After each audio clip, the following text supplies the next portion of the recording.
Саламатсыздарбы, урматтуу достор, кутман кечиңиздер менен. Жакшы турасыздарбы, аман эсенсиздерби? Биздин бүгүнкү түз эфирибизди баштайлы. Акырындан азыр кире берсин. Менимче бүтүп аткандар да көбүрөөк болуш керек бүгүн. Себеби мен акыркы эфирлеримден аябай көп суроолор, көп талкуулар жаралып жатат. Ошол боюнча бүгүн жакшы маектерди курабыз. Жакшы. Саламатсыздарбы кутман күнүңүздөр менен? Кутман кечиңер менен, кутман кечиңиздер менен саламатсыздарбы?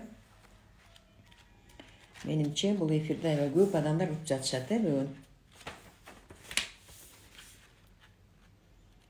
Жакшы, молодцы. Сразу 30 киши кирип жатат. Бүтүп жаткандарга чоң рахмат.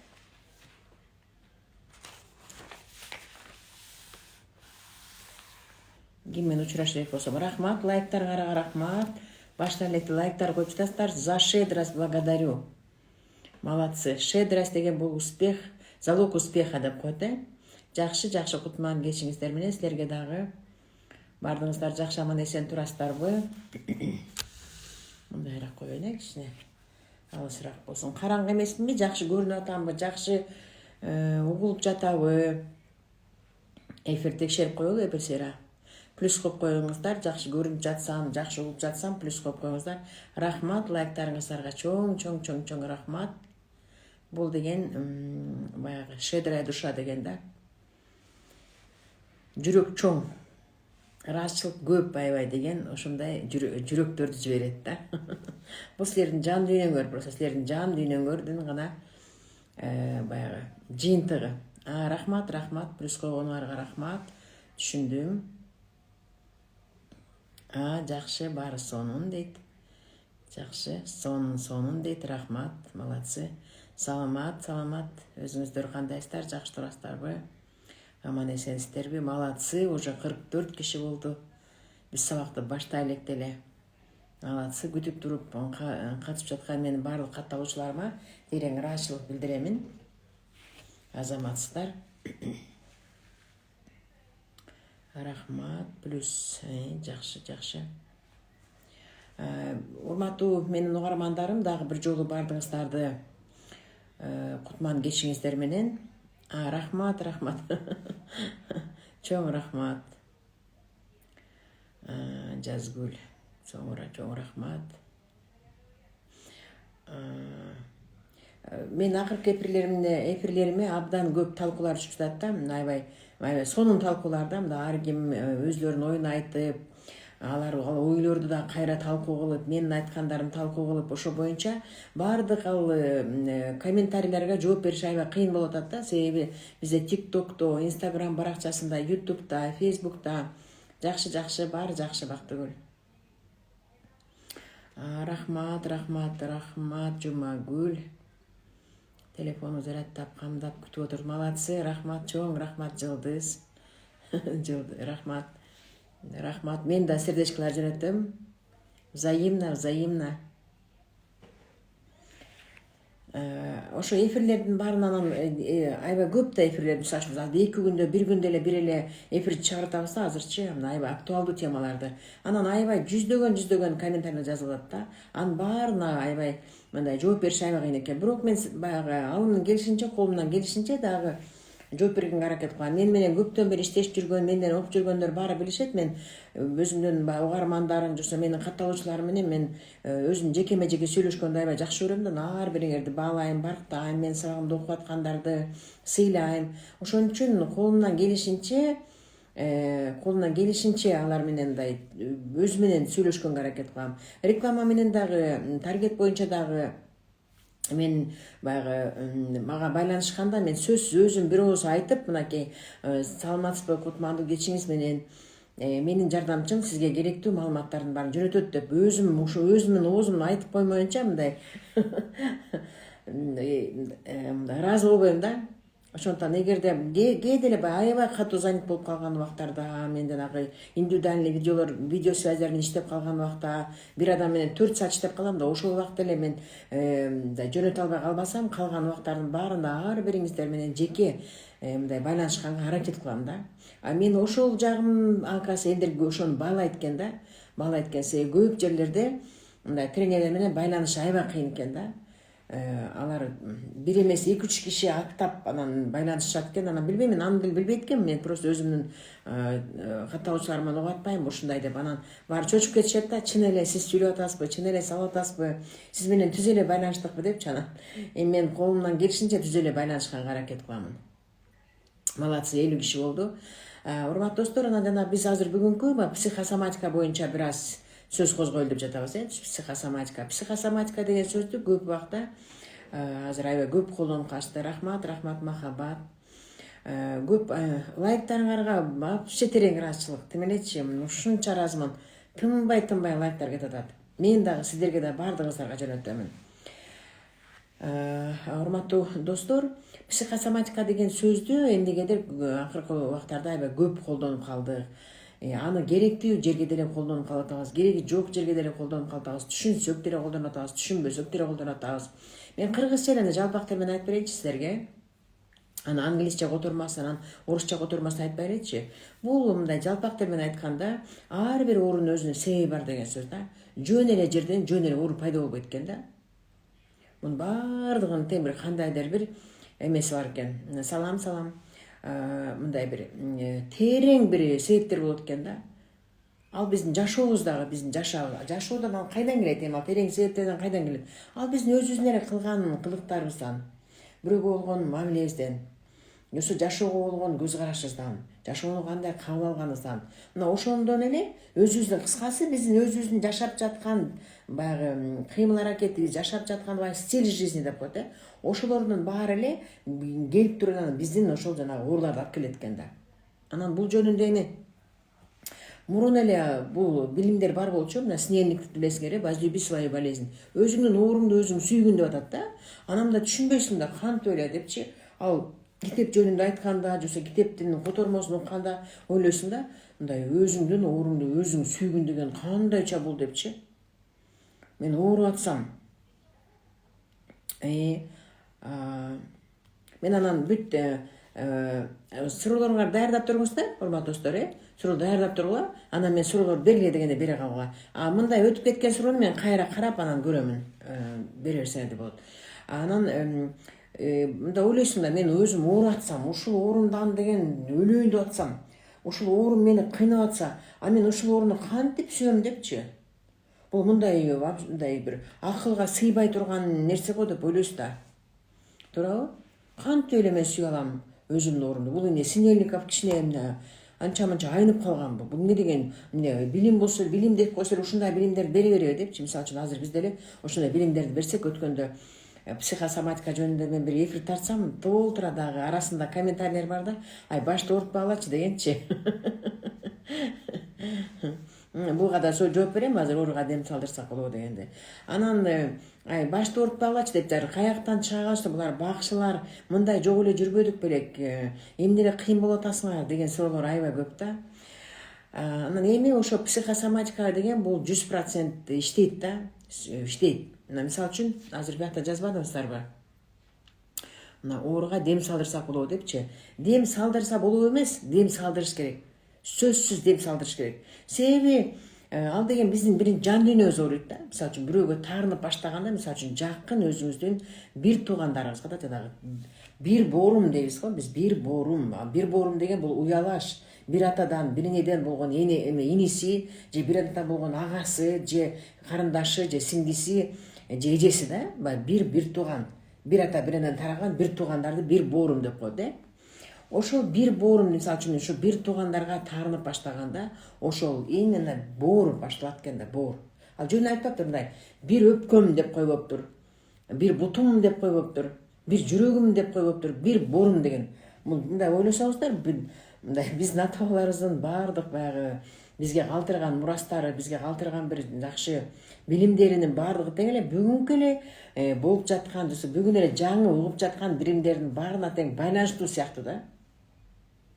Эсесең, мен үчүн бир боорум деп кыргыздар бир боорум деген, азыр болсо психосоматика Синельников айтып атат, эгерде жакын бир туугандарыңызга таарынсаңыз, анда бооруңуз өлөт депчи. Көрдүңүздөрбү, бул азыр мен ойлоп тапканым эмес, жоксо бүгүн эле бирөө ойлоп таба калган эмес экен да, бул мурунку илгерки биз ата бабаларыбыз кылган билимдердин баары тең ушул билимдерге таянган сыяктуу да. Тескерисинче азыркы болуп жаткан билимдердин баардыгы тең биздин өтүп кеткен, биздин ата бабаларыбыздан калган, просто ошону жаңыртып аткан сыяктуу да. Мен ушундай түшүнүп баштадым да акыркы күндөрдүчү. Мисалы үчүн азыр сила рода деп жана Джон Кеха жазып атат ал жөнүндө, Майкл Рош жазып атат ал жөнүндө, Синельников жазып атат ал жөнүндө, Джон Диспанс жазып атат ал жөнүндө. Анын бүт баарын окуп келсек эле биздин ата бабаларыбыз деле кылган нерсе экен. Ой, тегиңерди билгиле, жете атаңарды билгиле, үйрөнгүлө, алар эмне кылыптыр, ошону бүт баарын айтат атпайбы? Ошол эле биздин ата энебиз илгертен берки миңдеген жылдар бою айтып келе жаткан билимди бүгүн эле орустун окумуштуусу, Американын окумуштуусу, Европанын окумуштуулары ошол жөнүндө айтып атат да. Демек, ойлойсуң да, биздин тренер ким депчи? Тренер менин ата бабаларымбы, жете аталарымбы, же тренер азыркы тренерлерби депчи? Ошондуктан бул мындай бул себептер сиз түшүнсөңүз деле, түшүнбөсөңүз деле, буга ишенсеңиз деле, ишенбесеңиз деле бул деген баягы текшерилген, орусча айтканда проверенный наукалар да, проверенный. Анан мен ушул боюнча аябай көп иштерди аткаратам да азырчы. Мисалы үчүн сустав азыр жазып атпайсыңбы, сустав оорусаганда болуп. Мисалы үчүн менде ушундай эме бар да, угуучум бар да. Ал полиартрит. Полиартрит болуп, ал бир 15 жыл бери жагы дегенде 15 жылдан бери ооруп келатат. Аны ал ооруну багат да, еще дагы багат. Мындай, саламатсыңбы, кандайсың, жакшысыңбы дегенде эле. Ооба, жакшы. Денсаулыктарың кандай десе. Мен баягы эле полиартритим да. Баягы эле канча жыл болуп кетти ал эми. Ошо полиартрит менен эле алек болуп жүрөм. Баягы дагы доодурга барган атам депчи, ал ооруну багып, тууган кылып, кошо жатып, кошо туруп, коюндарынан кучактап алып, ошентип ошол оору менен достошуп калышат да, достошуп тууган болуп, өмүр бою ошол менен жүрүп калышат. Элестетсеңиз, аны издеш керек да, мындай издеш керек. Азыр уже илим деген көп, билим деген көп. Аны мындай эле ютубка салып эле карасаңыз болот. Эмне үчүн менин суставтарым ооруп атат деп жооп берсеңиз эле, Googleга эле голосовой жазбай эле голосовой кылып жөнөтүп койгузчу. Эмне үчүн менин муундарым ооруп атат деп элечи. Анан толтура миңдеген информациялар чыгат да. Мунун үчүн ооруп атат депчи. Аны мен өзүмдүн лично могу сустав аябай жакшы суроо бердиңиз азыр. Мен өзүмдүн жеке иштеген өзүмдүн результатымды, жыйынтыгымды айтып берейин да азыр мен силерге. Ошо менин угуучум полиартрит болуп ооруйт. Анан аны менен иштеп баштадык да, иштедик. Иштегенде эмнени билдик? Иштегенде ал менин угуучумдун бир таарынбаган кишиси жок экен да. Таарынбаган киши жок экен. Элестетиңиз, ал бир эле таарыныш эмес экен, ал атага, энеге, анан бүйөгө эле бар. Деме жок. Ал мындай атага да таарынычы бар экен, энеге да таарынычы бар экен, күйөөгө да таарынычы бар экен, балдарга да таарынычы бар экен, кайындарга да таанышы бар экен, кайынагаларга да, кайнелерге да, кайынсиңдерге дагы, өзүнүн агасына дагы, инисине дагы, сиңдисине дагы, келинине дагы. Айтор, мындай сан жеткис да, кыскасы. Мындай таарынбаган киши жок экен да. Ошонун баары эле монтип эле кармайт экен муундардычы. Bir tugаны бияктан кармайт экен, бир күйөөсү бияктан, атасы бияктан кармайт экен. Бүт муундун баары дагы ар бир таарыныч, ар бир муунда отурат экен. Мен өзүмдүн жеке мындай көргөн, өткөргөн, жосо иштеген практикамды айтып бератам. Мен силерге Синельниковду айткан жерим жок азыр. Жосо Джон Кеханы айткан жерим жок. Море Кыргызстандагы эле мен иштеп аткан адамдар жөнүндө айтып атам. Мисалы үчүн ал да ошо жакын. Мындай таарыныч деген алыс жактан болбойт. Алыстагы адамдар таарынбайт. Алыстагы адамдар эми ал деген менин же бир тууганым болбосо, же ал менин кошунам болбосо, ага эмнеге таарынбаган элем деп коет. Таарыныч деген именно жакын адамдарыбыз болот. Ошо именно үйүбүздө чогуу жашаган, чогуу бир чөктө жаткан, бир үйдө өскөн. бир нанды бөлүп жеген адамдарга таарынат. Анан алыста адамдар эч кимге таарынбайт. Таарынычтын баары ошо эң жакын адамдарыбызга болот да. Ошентип сустав мынакей муун оорулары, муун оору же полиартрит бул деген только таарыныч, именно жакын адамдарга таарынычтан болот экен да. Ар бир муунуңузду монтип кармап калат экен барып. Негативный энергия да кара энергияда. Кара энергия барып туруп эле муунга отурат экен дагы, анан эле бул жер жылбай калат экен. Бул жер жабылып калат да, блок болуп калат да. Кан жакшы өтпөйт. Кан жакшы өтпөсө бияктын баарына, клеткалардын баарына тамак аш барбайт. Бүт анан кышайт экен, буяк кышайт экен, буяк кышайт экен, буяк кышайт экен. Анан кан өтпөй калса ал жакта ооруйт да, кан өтпөгөн жердин баарында ооруйт да. Мисалы үчүн обезболивающий дарылардын баары тең канды суйтат да. Канды сүлтүрө жүргүзбөйт. Эмне дары ичсеңиз дагы, ошол дары кан жүрүп кеткенден анан ал ооруп аткан жер тып эле басылат да. Кан жүрбөй калыр ооруйт. Значит, бул муундардын бүт баарына жана блок туруп калса, капкара энергия туруп калса, ал кан тамырдын бүт баарынын тең жолдору жабылып калса, анан, конечно, сөөк кышайт экен, анан түнү күнү оорутат экен, аябай катуу болот экен, ушундай болот экен да. Ошон үчүн эми аны деген аны аяктыра албайт да. Аны врачтар аяктыра албайт да. Полиартрит аяктыра эч ким аяктыра албайт. Ал айтат, бул деген неизлечимое заболевание, буну аяктыра албайбыз. Муну биздин алыбыз келбейт. Сиз эми өмүр бою ушул оору менен алек болосуз. Анан сиз жыл сайын келип больницага 2 маал жатып лечение алып туруңуз. Анан такыр аябай катуу ооруп, уже чыдатпай күнү түнү ооруп калган кездерде анан гормональный салайбыз дейт. Анан гормональный алып турасыз дейт. А гормональный деген ал аябай толдурат, аябай арыктатат, Ал бүт гормональный деген уже гормондордун бүт баарын биз нарушение кылабыз. Анын бүт баардыгын тең биз азыр иштешин бузабыз, тескери жакты көздөй деп атат. Өздөрбү? Ошентип ал гормональный нарушение болгондо ал бүт органдардын баарын тең жөн эле мындай тескери иштетип коет да, кыска тескери иштетип коет. Ал выход эмес, просто гормональный алганда баягы ооруган жер кичине айыгып турат. Мына көрдүңүздөрбү? Анан эми дагы мен бир иштеген эме айтып берейин, өзүмдүн баягы жеке результаттарым, жыйынтыктарым. Мен неме менен иштедим. Аллергия менен иштедим да. Мисалы үчүн атасына таарыныч менен иштедик, апасына таарыныч менен иштедик. Анан бирок жанагы эмеси аллергиясы кетпей атат да. Анда өздөрү айтып атпайбызбы, өз сөздөрүн айтып атпайбызбы? Мен ошону көргөндө эле аллергия болом дейбиз го. Ошону вообще көргүм келбейт. Ошону көрсөм эле аллергия болом дейбиз го. Өздөрү айтып атпайбызбы оозубуз менен? Аллергия кайдан келет экен? Аллергия значит биз деген бирөөнү мындай көргүз келбейт экен да, бирөөнү көргүз келбейт экен. Психосоматика азыр мен эми болушунча айтып турам, аны YouTube'дан деле карап айта бересиңер. Мен баягы негизги жеринде айтып берейин, Рахмат. Сиздин окуп жазып коюңузчу. Хорошо. Менде бүгүн ссылкалар бар. Телефондорум бар, мен телефондорум бар ошо. Ссылка бербей калганга окшойбуз. Дем салдырганга кимдерди сунуштайсыздар? Эми мен айта албайм да мындай. Азыр могу суроолорго жооп берип коеюнчу, көп өтпөй. Дем салдырганга кимдер? Мен мындай айта албайм, могу молдо кыйын экен, могу молдо кыйын эмес экен айта албайм. Потому что вообще ишенич жок эч кимгечи, мен мындай ишеничтүү. Мисалы үчүн биз балам ооруганда, эпилепсия болуп ооруганда мен муфтиятка баргам да, потому что бир молдо бизди алдап кеткен да. Көчүрөм, укмуш кылам депчи. Анан мен ишенбей, анан муфтиятка барсам, бир молдону рекомендовать эткен да. Ошо молдочу самый бизди алдап кеткен ошо молдо болгон да.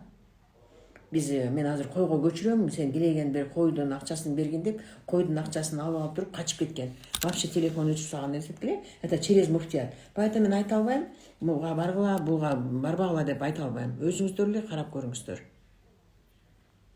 Азыр болуп жатты эле айтайын, көрсөтөйүн азыр.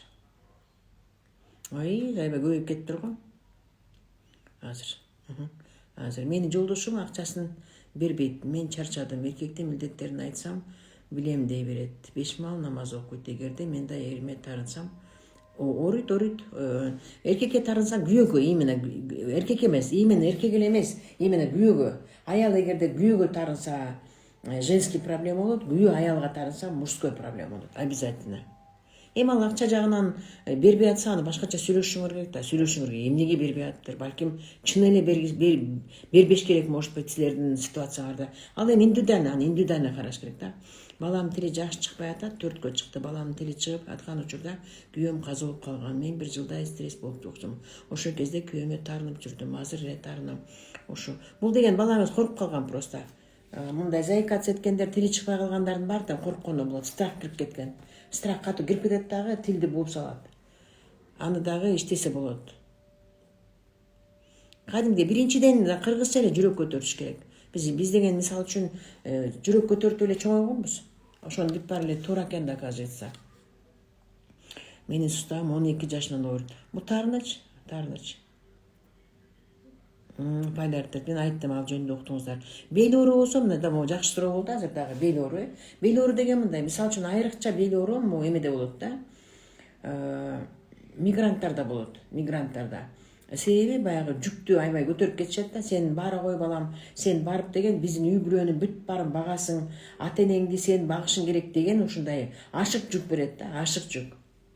Мисалы үчүн бала ата-эне баланы багалат да, потому что анын аябай энергетический күчү аябай көп да. Ал статусу көп, ал 20 жыл, 30 жыл мурун төрөлгөн. Анын опыту көп, анын билими көп, анын тажрыйбасы көп. Ал деген акылдуу, күчтүү ата деген. А бала атаны андай күч менен бага албайт. Анын мындай күчү жок. Мени багайын деп эле аракет кылса деле андай күч болбойт. Ошон үчүн ашыкча жүк. Ал деген мындай бирөөнүн милдетин алган. Же болбосо жанагы атасы каза болуп калып, анан үй бүлөнүн баары милдетин улуу бала салат да. Же бир тыңыраак, бир ортончу бала салат, же бир кичүү бала салат тыңыраак, же акча таап аткан. Ошондо ал көтөрө албай турган жүк болуп калат да. Ал өзүнүн үй бүлөсүнө эле жүгүн көтөрөт. Андан башканы көтөрө албайт. Ар бирибиздин өзүбүздө үй бүлөнү бакканга эле күч берилет бизге Алладан. Андан калгандардын бүт баардыгы тең ашыкча болуп калат. Ошондо бел көтөрө албай калат.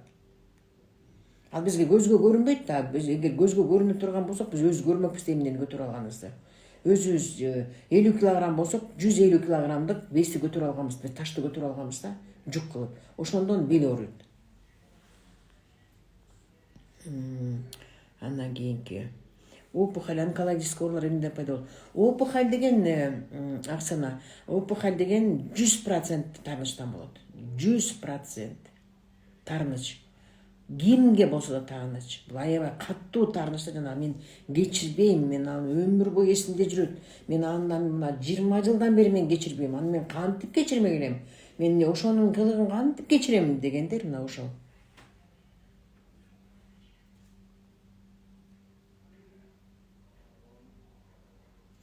Буттарымды, колдорумду аябай катуу турмайм. Бул деген бул кожный заболевание бул. Бул ал деген азыр чыга элек ичинде да, ал сыртына чыгат бир күнү. Же жанагы витилиго болуп чыгат, же псориаз болуп чыгат, же жанагы эмне деп коет дагы, кожный заболевание, экзема деп коет, ошондой болуп чыгат да алар. Просто азыр чыга албай атат тышына. Ал ичинен эле көбөй атат да. Бул аллергия жанагы, мен ошону көргөндө аллергия болом деп, бирөөнү вообще не переваривайте да. Ошону көргөндө эле жиним келет дейсиңер да, жашай бересиңер, үйдө эле чогуу жашай бересиңер. Бирок көргөн сайын эле жиниңер келе берет да. Мына ошондо ушундай болот. Таарынычты кетире турган менде атайын техникалар бар. Кимде таарынычтар болсо, пожалуйста, кайрылыңыздар. Менде атайын эксклюзивдүү, индивидуалдуу, эч ким жасабаган таарынычты кетире турган техникалар бар. Алардын баарын мага менин телефондорума чыгыңыздар. Бүт баардык телефондорум Instagram баракчада турат. Сразу эле басып эле менин баракчама кире бересиздер. Варикоз. Варикоз кан тамыр жүрбөйт да, кан тамыр ал деле блок да, ал деле таарынычтан. Мисалы үчүн варикоз көбүнчө вообще бут ооруган, тизе ооруган көбүнчө варикоз болгон булар мындай. Мисалы үчүн мен ошол жака турмушка чыккым келген эмес, же болбосо мен ошол жумушка иштегим келген эмес, просто айла жок эле баратам, жанды багыш керек да дейт да. Мына ошондо буту ооруп ушинтип баспайт. Ошол жакты көзөйдө бутум тартпайт деп коебуз го. А варикоз болсоңуз бутуңуз тартпайт да, ооруп бара албайсыз да. Биз баратсаңыз да бутуңуз ооруп барат да, көрдүңүзбү? Ошон бут тартпаган жерге, кыргызча айтканда, бут тартпаган жерге барганда ошончо буттар ооруйт. Саламатсызбы? 19 жаштамын. Көп убакыттан бери тиземден асты жагы бутум ооруйт. Көп деле баспаган күндөрү дагы. Дайыма эмес, бир андан тизе ооруган, просто тизе ооруган, бул деген соперничество. Мындай да, Менин жанымда кыздар окууга өтүп кетти. Менин жанымда кыздар уже iPhone алышты. Менин жанымда кыздар уже ата-энеси аябай жакшы кийимдерди алып берип атат. Менин жанымда кыздар жакшы жумушка кирди. Мен артта калдым. Тизе ошондон баягы чуркап баратып артта каласың да. Мындай артта калдым дегенде тизе ошо чуркай албай, баса албай калат. Ошол негатив ойлордун бүт баары тизеге келип тыгылып калат. Блок болуп калат. Соперничество. Мен мисалы үчүн менин жашымдагылар уже үйлүү болду, менин жашымдагылар уже балалуу болду, менин жашымдагылар уже үй салды деген ушундай соперничество болгондо ушундай тизеге ооруйт. Өттөгү таш. Өттөгү таш деген ал өт деген ачуу да, туурабы? Өт деген ачуу. Ал мисалы үчүн өт жарылып кетсе, мисалы үчүн бир койдун эти жарылып кетсе, анда бир койдун эти жарыбай калат да. Баягы ачуу болупчу. Ошондон ал ачуу, мына ачуу деп айтып атпайбы өзү? Ачуу. Ачуу деген эмне? Ачуу деген жин келген. Аябай ачуум келип, аябай жиним келди дейбиз го. Ошо өт да ал деген. Ал ачуусун чыгарбай калды. Бирөөгө жини келди. Бирөө менен урушту, бирок до конца ачуусун чыгарбай калды, кыйкырбай калды. Айтайын деген сөзүн айта албай калды да, баягы ачуу так деп эле токтоп калат, жабылып калат. Жана проток, өттүн протогу жабылып калат. Өттүн протогу жабылып калса, ал дегенде ачып чыгып туруш керек да, чыгып кирип туруш керек өтчү. Чыгып анан боорго чыгып, эмне тиги ичи карынга чыгып туруп, анан ичи карындагылардын заңдардын бүт баарын кетирип туруш керек да. Анан блок болуп калат дагы, чыкпай калат. Анан жана запор ошондон болот. Ал сразу моментально бүт ичи кардын жоон ичеги көтөнчүкчүкка чейин кетет да анан. Анын залдарычы. Залакалары, то есть залакалары. Ошондон өт деген бул ачуу жинде кармап калып теңелбей эле коеюн, таарынып калбасын, айтпай эле коеюн, унчукпай эле коеюн дегенде ошондой болот. Мага жазып атасыздар, көрүп атам, мен анын веб-түкүнөгө карайм. Сабактарыңыз эң мыкты, рахмат, Азирет, рахмат жок. Да карайлы азыр. Саламатсызбы, менин жүрөгүм жөн эле туруп эле тез сооп ачышат. Мындай да, вообще өзү ден соолукту биринчи деген жан дүйнө ооруйт да. Биринчи жан дүйнө, мисалы үчүн бирөөнү сагынганда демеле ушундай куса болуп, жүрөгүм ооруп сагынып атабыз дейбиз го. Жоксо бирөө жүрөктү оорутат да, бир жаман сөз айтып коюпчу. Анан ошонун бүт баардыгы тең кайра физический телого өтөт да. Биринчи жан дүйнө ооруй берет дагы, анан барынан телого өтөт да. Ой. Что-то светим болуп калды. Что-то бирдемке болуп кетти. Баягы күндө ушундай болду эле, кызык. Анда отурайынчы. Биздин свет замыкание болуп кетти окшойт, үйдөгү свет. Сейчас.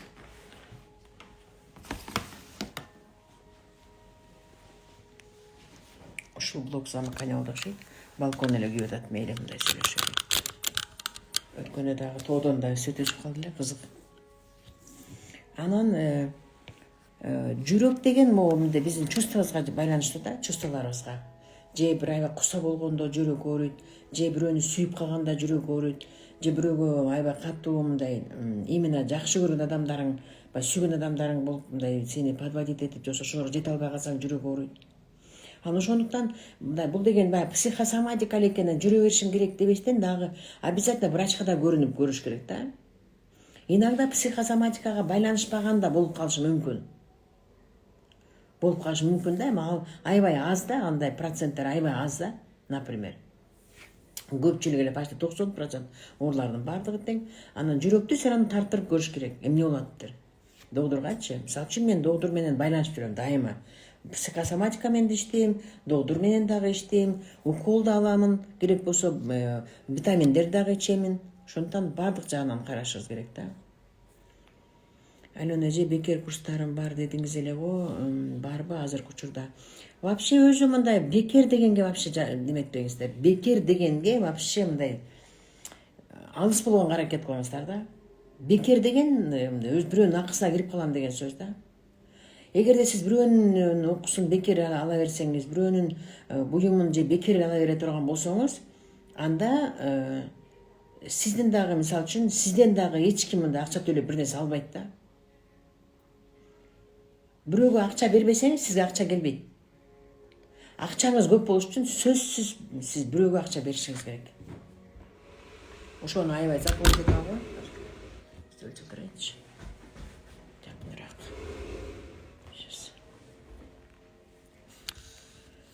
Түшүнүңүздөр, ошон үчүн мен эми бүт эле бекер сабактарымда. TikTok'tu ачыңыз бекер сабак, Instagram ачыңыз бекер сабак, YouTube ачыңыз бекер сабак, бүт эле бекер сабактар. Анан ага да кошумча бесплатный, платный курстар бар да. Дагы бир жолу бардыгыңыздар менен кутман кечиңиздер менен, мына почти 90 киши болуптур. Мен учураш электердин бардыгыңыздарга кутман кечиңиздер менен. Баарыңарга ысык салам. Колум титиреп калчылдачу болду. Бул неден? Бул эми корккондон болушу мүмкүн. Эми дагы көп причиналар бар. Мындай оорулардынчы бир эле причинасы менен токтоп калбайт да. Алардын көп причинасы бар. Аны табыш үчүн мен силер менен индивидуально иштешим керек. Ошондон эми азыр мен болжомолдоп мындай хотя бы общий айтып берип турайын, общий айтып берейин. Андан кийин Алена же турмушка чыгып жаткан келинге кандай насаат айтасыз? Жана айттыңыз окшойт, ошол жөнүндө болду. Аябай жакшы суроо, бул дагычы. Жакшы суроо. Мындай турмушка чыгып жаткан келин мындай менден сурашат да, жол болсо мындай тренингдер бар го. Күйөөгө тийгиңер келеби, анан үйрөтүп беребиз атат го. Кантип күйөөгө тийиш керек. Анан кантип күйөө менен бактылуу болуш керек деген суроо немелер бар го. Темалар, анан мен кичине түшүнбөйм ошолорду. Билбейм, силер может түшүнөтсүңөр, же может ошол тренерлер өзлөрү түшүнөт, мен түшүнө албайм андайды. Мен такыр башка көз караш менен карайм да, мисалы үчүн бактылуу үй бүлөгө мен башка көз караш менен карайм да. Мындай манипуляция кылып, алдап соолап, мындай мамиле жасап, монтип чуркап, монтип аткарып, анан монтип анан күйөөгө тиет деген билбейм, мен андай түшүнө албайм. Мен андайдан көрө албайм, андай бактылуу болгонду, жосал экөө бири түшүнгөнүн мен түшүнө албайм да. Артистер да мындай, эки артист чогулуп алып эле үйлөнгөн сыяктуу ушундай көрөм да мен личный оюм. Бири-бирин алдапчы. Анан ал чарчап калышат алдап атып. Жарым жыл алдашат бири-бирин, анан 1 жыл алдашат, анан 3 жыл алдашат, анан энергиясы төгөнүп калат. Артист чарчап калат, артисттер ошондой да. Бирөөнүн ролун ойной берет да. Мен сага айтмакмын азыр, Нури. Бактылуу болуш үчүн сүйүш керек да. Сүйүш керек. Андан башка жолу жок. Чын жүрөгүн ошо адамды сүйсөң, анын ата-энесин кандай экенин, анын акчасы барбы жокпу, анын көзү кыйшыкпы, мурду кыйшыкпы, анан бою кыскабы, бою узунбу, анын вообще кереги жок анын. Көрүнбөйт ал. Ник бычычты, 2 буту жок, 2 колу жок. Сүйүп алды го. Жөн эле красавчик дене балдар төрөдү го. Туура? Бактылуу болуш үчүн бир эле гана сүйүү керек. Мен башка жооп бере албайм. Мен андан башка мындай тренингтерим жок менин. Потому что мен билбейм өзүм. Башкача мындай бактылуу болот деген мен билбейм. Ошол жана тренерлерден сурап көргүлө. Чын эле бактылуу экен, ушинтип жашагандар же кандай экен. Результаттарын айтып берсин, канча үй бүлө бактылуу болгон экен ушинтип манипуляция кылып. Ошон үчүн сүйүү гана керек. Сүйүү болгондо анын ата-энесин да сүйөсүң. Анын кедейчилигин да сүйөсүң, анын байлыгын да сүйөсүң, анын оорусун да сүйөсүң, анын түрү суугун да сүйөсүң. Сүйүү болгондо сүйүүнүн көзү сокур деп коет го, сүйүү болгондо баары сокур болуп калат. Эчтеке көрбөйт ал. Ал только жакшы нерсени көрө берет. Мына только бир гана жолу бар. Сүйгүлө, анан ошондо андан башка айта албайм эчтеке деп. Ашказандагы язвачы дейт. Ашказандагы язва деген жанагы я вообще не перевариваю дейт го. Мен ошол кишини вообще не перевариваю дейт го. Жаман көрөт да, ошол кишини аябай жаман көрөт. Анан ошон үчүн ал деген тамак сиңбейт. Же болбосо дайыма тамак жеп атканда уруш болот. Дагы бир аябай көп чоң причинасы да мындай. Негизги тоже причинасынын бири дайыма мындай үй бүлөлөр болот да, мен билем ошондой семьяларды. Тамак астыга келгенде уруш башталат. Сен тигиндей, сен мындай деп уруш башташат да. Мына ошондо тамак деген уу болуп калат, уу. Обязательно ашказанга жара калат, гастрит кылат, язва кылат. Же болбосо ачык туруп калган тамакты жегенде да ошондой болот. Ачык тамак туруп калат, столдун үстүндө. Анын үстүндө эмне гана келип кетпейт. Бизге көзгө көрүнбөгөн жана туугандар бар эмеспи? Ошолордун баары келишет, аларга түкүрөт, какырат, туалет жасайт аяктын бүт баарын тең. Ошондо ачык турган суу болобу, тамак болобу, ошондо да ичкенде дагы бүт ошо тамак менен кирип кетет. Көз тийген тамак менен кирип кетет, ашказан ооруйт ошондо. Баягы көз артат, аябай көз артып отуруп тамак жей беришет, ошо менен да кирип кетет, тамак менен дагы. Дагы толтура тамак менен кирип кете тургандар. Экинчи, менин мойнум аллергия болуп жатат, бул эмнеден дейт. Аллергия бирөөгө аллергиясыз. Бирөөнү көргүңүз келбейт, бирөөнү вообще не хотите, ошол сенин жаныңызда жүргөнү. Түндө уйкусурап сүйлөгөн балдар эмнеден улам болот? Ал курттар толтура курттар жанагы такыр ордуна тура албай аткачы, оонап укташат го, такыр тынч уктабай жөнөт. Үйдүн тиги башында, бул башында, таң атча кычыратып, сүйлөп, ичинде толтура глисты бар, глисты. Атам каза болгон туура дейт. Зоптун себеби кандай болушу мүмкүн? Зоп деген айта албай калат, сүйлөй албай каласыз зоп. Мындай айта турган сөздөрүңүз бүт бар могу жерге тыгылып калат. Бүттү, зоп, ангина, мына ошол жерден. Айтылбай калган непрожитые эмоции деп коет, жоксо непрожитые слезы деп коет. Непрожитые слова деп коет. Айтылбай калган сөздөр, айтылбай калган эмоциялар, айтылбай калган ыйлар, айтылбай калган жиндер, айтылбай калган бүт жанагы сенин чыкпай калган нерсенин бүт бар могу жерге келип тыгылып калганда зоп болот. Анан ангина, постоянно ангина болуп турат. Мун сөөктөр жана просто ал ойлойт, мен менен теңдердин баары байып кетти, мен менен теңдердин баары сонун жашап атышат, мен эмнеге мындай болуп калдым, ошо соперство тизе ооруйт. Артроз, тарыныч, жана айтпадымбы? Тарыныч. Бул сабак сакталат, кийин кеч кирип калгандар анан окуй бересиздер. Гайморит бар. Гайморит. Бул жанагы гайморит деген мындай жаман жыттарды не переваривать этет да? Жаман жыттарды не переваривать. Көп адамдарды не переваривает. Ошондон мындай жаман кандай десем, биз жакшы жыттар жыттап тургубуз келет да. Жакшы жыттар жыттап, анан мындай адамдар жакшы кабыл алып тургубуз келет да, ал кабыл ала албайт элдерди. Бүт бар эле вроде бы как будто бүт бар эле воняет дегендей да. Ошон жыттагысы келбей, элдин бүт бар эле жинине тийип, мынтип бүт барын эле жактырбай сүйлөп, ошондо жана жаман жыттар келип ириңдеп баштайт бул жак. Красная волчанка. Бул кожаный заболеванияга кирет да. Красная волчанка деле кожаный заболевание, тоже аллергияга кирет да бул. Рахмат, чопа, рахмат, жүрөгүңө сага дагы жиберем. Кызык кой жеке дейт, ооба. Кандай гана иш баштайын, жолум болбойт. Ал эми ата-эненин таарынычынан кетириш керек. Ата-эненин таарынычын кетириш керек. Антпесе жол ачылбайт. Ата-энеге пока жакшынакай бата алмайбызча жол ачылбайт.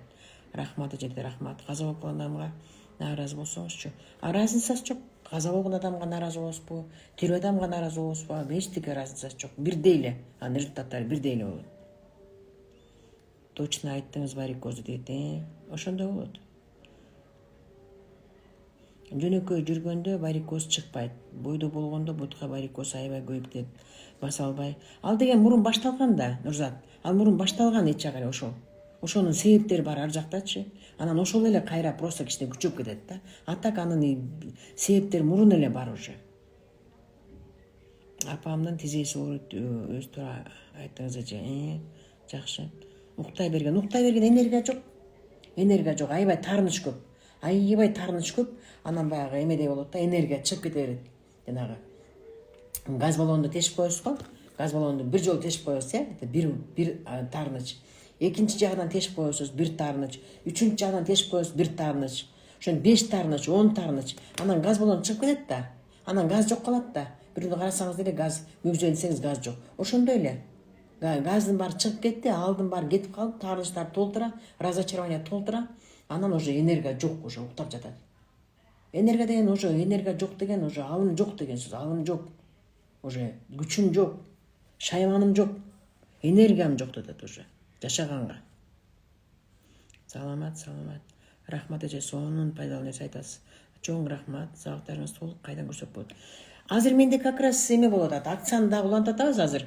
Жашоомду жаңы барактан баштаймын деген аябай сонун тренингим ал 10.000 сомдук сабак 1.000 сом болуп атат.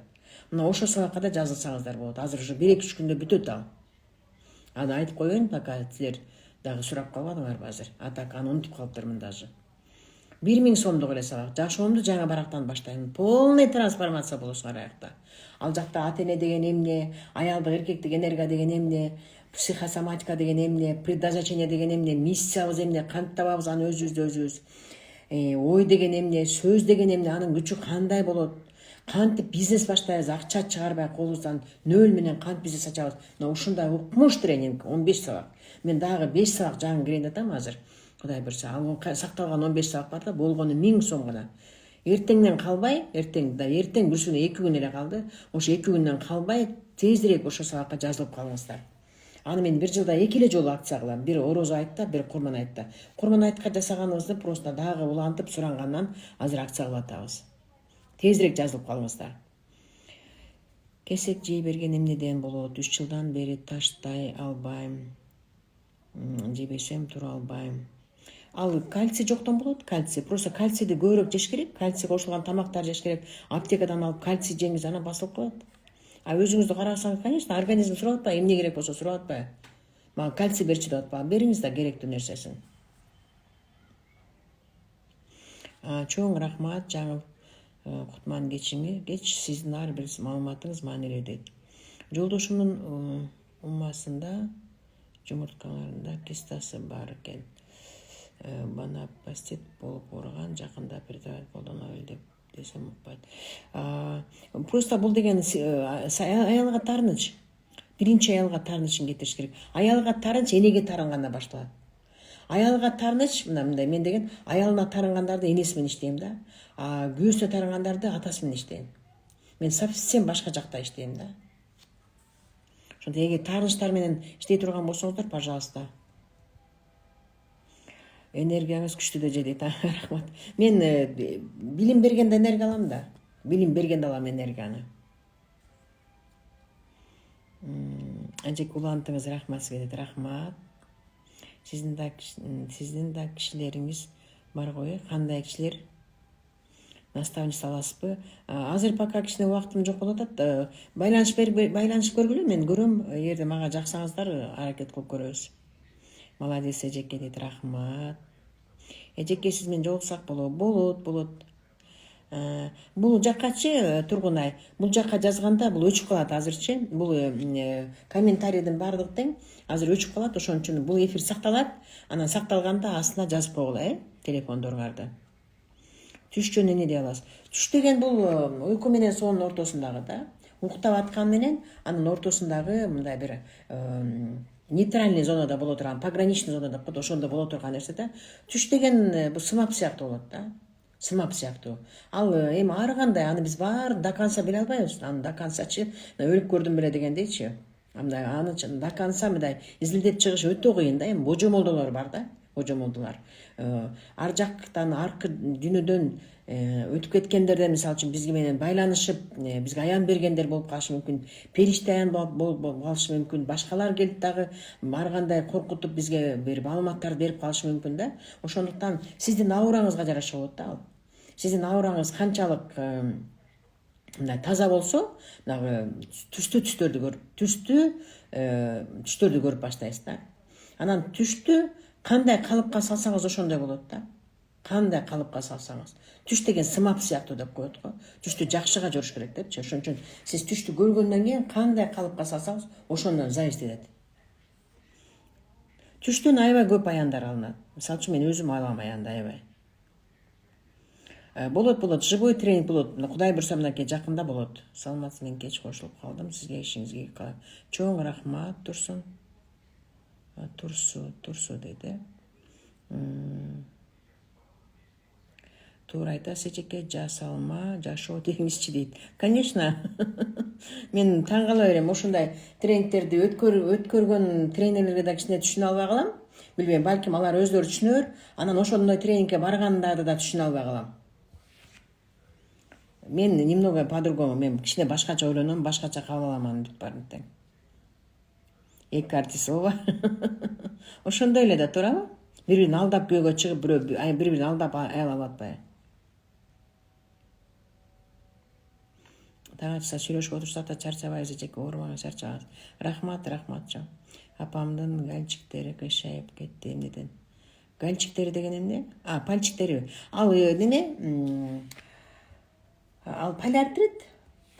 Тарныч ал. 100% тарныч.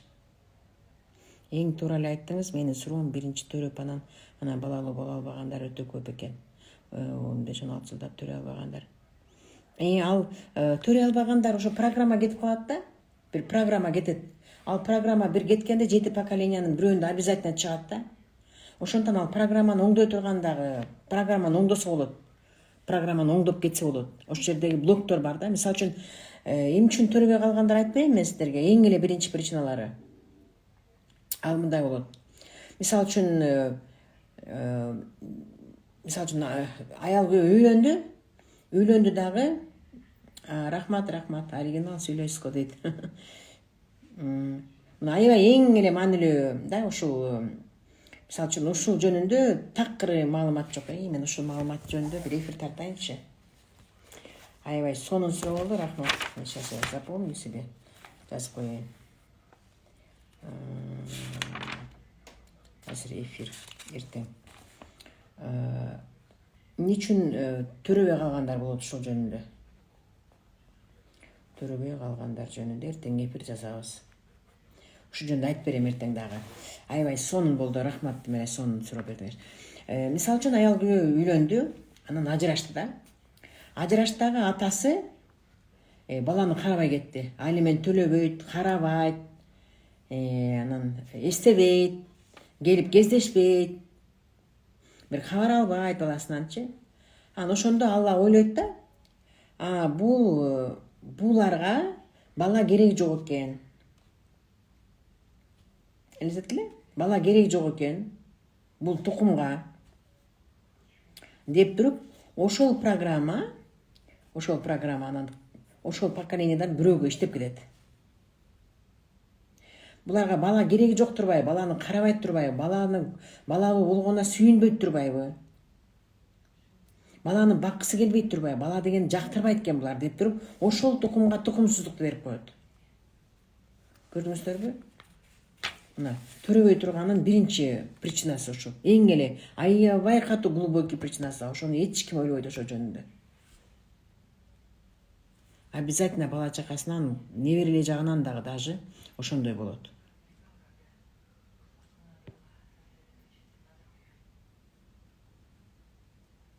Маткасы төмөн түшүп кеткендерчи жеке дейт. Вообще өзү мындай. Бул маткасы түшүп кеткендер деле немеге, эркектерге байланыштуу да, эркектерге байланыштуу. Анан бул деген аябай слабый матка да, слабый. Бул женский энергиясы жок да. Женский энергиясы жок. Матка деген женский энергия толтура болуш керек. Матка күчтүү болуш үчүн, матка баланы жакшы кармаш үчүн, аял деген күчтүү, акылдуу болуш үчүн, аял үйдө баягы жаркырап туруш үчүн, жакшы настроение болуп туруш үчүн, баланы бакканга күчү болуш үчүн аялдын маткасы аябай күчтүү болуш керек. Жатын деп коет, жатыны күчтүү деп коет. Анын жатыны укмуш деп коет, анын жатынынан укмуш балдар чыгат деп коет. Ошон үчүн эгерде маткаңыз слабый болсочу, это вы сами слабые. Өзүңөр аял слабый, аялдын энергиясы жок. Шөлбүрөп, шулбурап. Ал матка дегенче сиздин бетиңиз. Маткаңыз канчалык шөлбүрөп, шалбырап турса, сиздин бетиңиз так ошондой болуп турат. Матка это ваша проекция. Бетиңизди карап, кытайлар деген бетиңизди карап туруп, сиз маткаңыз состояниясын айтып берет. Элестетиңиз? Ошондон аял тың болсо, оокатка үйүн тазаласа, таза кармаса, жаркыратып турса, идиш аягын жаркыратса, гүл өстүрсө, короосун тазаласа, тамагын жакшынакай жасаса, килин убагында жууса, андай аялдын маткасы укмуш болот ал жөн эле. Жаш кыздардыкындай болуп турат. Көрдүңүздөрбү? Эчин матка бул деген это аялдын экинчи жүрөгү деп коет ал. Экинчи жүрөгү. Себеби аялдын ошол маткасында, жатынында бала өсөт да, бир бала 9 ай өсөт, элестетиңиз? Жатыны күчтүү аялдар, ал кыйын аялдар да. Анан жатыны слабый болгондор же үйүн нормально тазалай албайт, же бир идиш аягын жуя албайт, же бир нормально тамак жасай албайт, же бир өзүнүн бир чачын жыйнай албайт, же бир өзүнүн бир кийимин тыңдай албайт. Элестетиңиздер? Слабый аялдар алар. Анан күйөөсүн жумшашат. Ой, сен жардам берип койбойсуңбу, баланы карашпайсыңбы, анан идиш жуушпайсыңбы, анан кир жуушпайсыңбы деп элестеткиле. Балам уйкусунун ортосунда басып туруп сийип коет. Бул деген эмне? Бул психика, бул башта. Баш менен иштеш керек. Ал вообще мындай заарасын токтотоюн деп башка жакка барбаңыз. Только психика менен, невропатолог менен иштеш керек. Азыр мына 5 мүнөт калды. Болушунча берейин, калгандарыңыздар мага жаза бериңиздер, мен личкама жаза бериңиздер суроолоруңуз менен. Ато азыр эфир өчүп калат, бул экран 1 саат эле болот да. Жоон ичеги деп оору бар. Ал жана тамак менен кирип кеткен да, бир негативдер тамак менен кирип кеткен. Туура айттыңыз, менин кызым ошондой Медина гайморити бар дейт. Жиркене берет да, аялдын характери токтоо болгон жакшы, же бир күнү жаркылдап, бир күнү характер чыгып жат. Эми мындай аял деген токтоо болгон эле жакшы да туура. Бир туруп эле ай сүйөм, бир туруп эле ай вообще ненавижу. Токтоо бир калыпта болгон жакшы да. Термелбегени жакшы. Мында гөлдөй деп коет го, гөлдөй болгон жакшы да. Бир туруп чайып алып, мом толкун болуп кетип, бир туруп жаан жап кетип, бир туруп анан зачем? Бирдей болуш керек. Баарына кечиримдүү болуш керек, токтоо болуш керек, көтөрүмдүү болуш керек. Жакшы эмоцияларды мындай убагында чыгаргандай болуш керек. Ато барбы, бир туруп жалжаңдап кетишет, бир туруп ыйлап калышат, бир туруп кыйкырып калышат, бир туруп тытышып калышат, бир туруп бөөшүп калышат. Ал опасный андай адамдар вообще. Сарыч ошон жашап кетти. Рахмат. Бул деген менин азыркы бүт стилимдин бар тең Замира Молдошева. Ал жөнүндө да эфир тартам мен силерге. Азыр 5 наряд заказ бердим, дагы бир 5 уже күтөйүн деп калды, Кудай бурса. Мен азыр стилимди полностью Замира Молдошева жасап атат азыр. Чоң рахмат. Бетилига издеш керек. Мына прям айыгат, айыкпайт деп айта албайм, издеш керек аны себептерин. Ал аябай көп жумуш, өтө көп жумуш. Семирген мындай да. Вообще өзү мен айтып берейин силерге, толук болгондоручу. Мындай мен бир эле жол жанагы сүйүү деген сыяктуу элечи. Мен дагы ошол арыктайт, семирет деген бир эле жолун билем да. Могу жерде тыйыш керек муну. Тыйыш керек болду.